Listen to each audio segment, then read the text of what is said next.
Hi everyone, welcome to my first Screencastify video training I'm putting on YouTube for you all. The first thing I want to do is get rid of this picture of me because you didn't come on here to see me if you were on here trying to learn how to access and use some of the Google settings in your Google Classroom. So if you look, I've already signed in under my Google email, my Gmail account. So when your student signs in, they'll be their initials right here. So my initial is R, even though I don't go by Rebecca Weaver, I go by B Weaver. But if you see, when you click on that, it has their CNUSD account.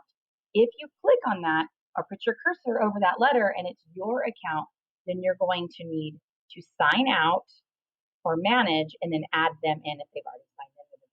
This is one of the first things you need to check if you can't access a Google Classroom. So now that you're in your student's account, you're going to go to your Google Apps on this waffle. Like I said, it looks like a waffle. And you're going to go to Classroom, which I already did, but here you go. It'll come up again. The computer's probably thinking I'm crazy because I keep trying it. Now you can look, and I've been added to a few classrooms. Some of them are for me, for my work, and some of them are teachers that I work with. In fact, like Miss Rice, my son's been doing work for her. Now, I'm not on my son's account because he's in her classroom and I'm as a parent, I can go in and check things, but I have to log in as him. So parents, if you want to log in and see what your student has and has not been turning in, you have to log in as them. So if you look at me, I haven't done a lot of work because I'm not in her class. I just can look. But let's go up to the top. So here's what you see when you first log in. First, you have your stream, then you have your classwork, and then you have people. And these are going to be the people that are in her class. So stream is all of the work that is all of the notifications that she kind of wants you guys to just be aware of. So upcoming over here, what's due tomorrow? We can view all. It's all right there, okay? Or what's assigned? Anything that I've done that's been returned. Now, I did do a couple things to practice. So if you look, these are things that she's graded, and here's my grades, and these are the dates I turned them in. Do I have missing work? Well, heck yes, I have missing work because I'm not really a student in the class. So I go back to all, and I can see any of the assignments that I should be doing. So I can click on that and practice the work.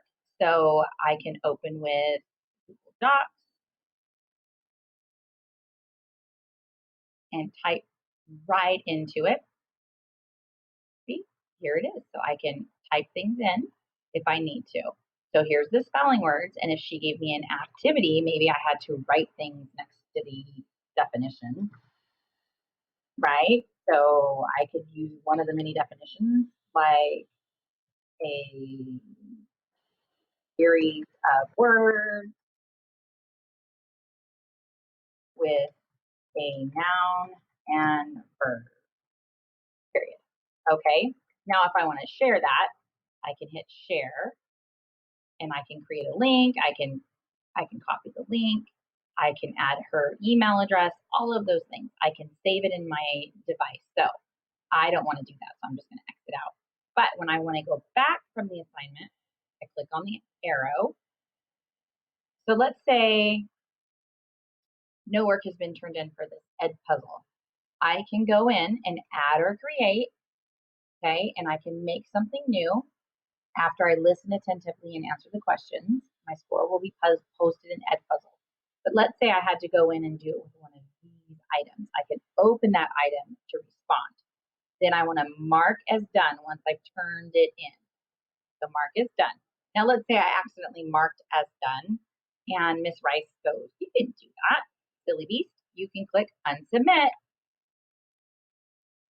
and then reattach your work.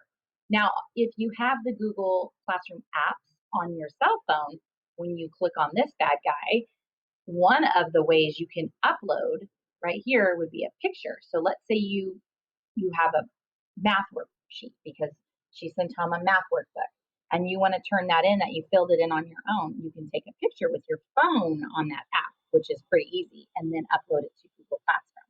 But let's say I'm in multiple classrooms. Let's say I also have speech, or I'm in an RSP class, or I am visiting with a counselor, or let's say I'm even in an older student and like my daughter who's in high school and several teachers. I can click on this, sorry, these three lines, and that's my main menu. So I don't have to go all the way back home. And I can scroll down. Let's look at Miss Keene.